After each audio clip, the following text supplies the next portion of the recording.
T20 world cup ను Australia తనదైన స్టైల్లో ఆరంభించింది. గ్రూప్ బిలో బోణి కొట్టింది. ఒమన్తో జరిగిన మ్యాచ్లో 39 పరుగుల తేడాతో సత్తా చాటింది. బ్రిడ్జ్ టౌన్లో తొలుత బ్యాటింగ్ చేసిన ఆసీస్ ఆరంభంలోనే వికెట్ కోల్పోయింది. ట్రావిస్ హెడ్ ఫామ్ను కొనసాగించలేకపోయాడు. ఐపీఎల్లో మాదిరిగా బ్యాట్ ఝళిపించలేకపోయాడు. సవాల్ విసిరిన పిచ్పై నేచురల్ గేమ్ ఆడలేకపోయాడు. 10 బంతులు ఎదుర్కొన్న ట్రావిస్ హెడ్ 12 పరుగులే చేశాడు. కెప్టెన్ మిచెల్ మార్ష్ కూడా దూకుడు చూపించలేకపోయాడు.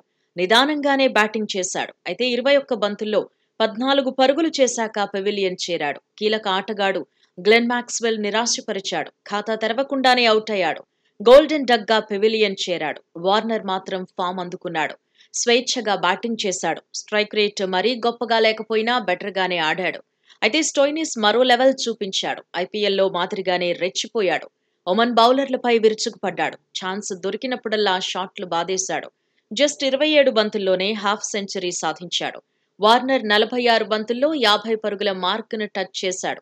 స్టోయినిస్ తో కలిసి పార్ట్నర్షిప్ ను 100 పరుగులు దాటించాడు. అయితే 4 వికెట్కు 102 పరుగులు జోడించాక వార్నర్ పెవిలియన్ చేరాడు. వార్నర్ 51 బంతుల్లో 56 పరుగులు సాధించాడు. స్టోయినిస్ మాత్రం చివరి వరకు క్రీజ్లోనే ఉన్నాడు. దీంతో ఆస్ట్రేలియా 20 ఓవర్లలో 5 వికెట్లకు 164 పరుగులు చేసింది.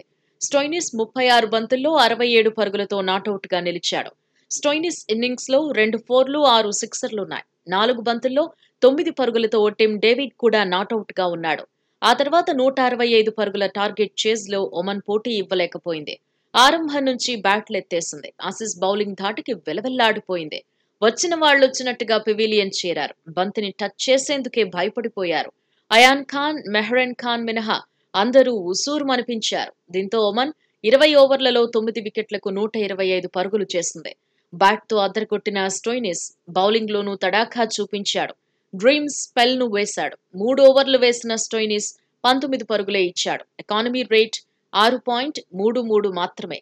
మిచెల్ స్టార్క్ ఐపీఎల్ ఫామ్ ను కొనసాగించాడు. 3 ఓవర్లలో 20 పరుగులే ఇచ్చాడు. 2 వికెట్లు దక్కించుకున్నాడు. నాథన్ ఎల్లిస్ 2 ఓవర్లలో 28 పరుగులిచ్చి 2 వికెట్లు సొంతం చేసుకున్నాడు. ఆడమ్ జంపా 4 ఓవర్లలో 24 పరుగులిచ్చాడు. 2 వికెట్లు తీశాడు.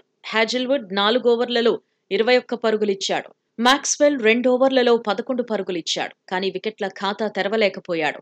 ఆస్ట్రేలియా విజయంలో కీలక పాత్ర పోషించిన స్టోయినిస్ కు player of the match award దక్కింది.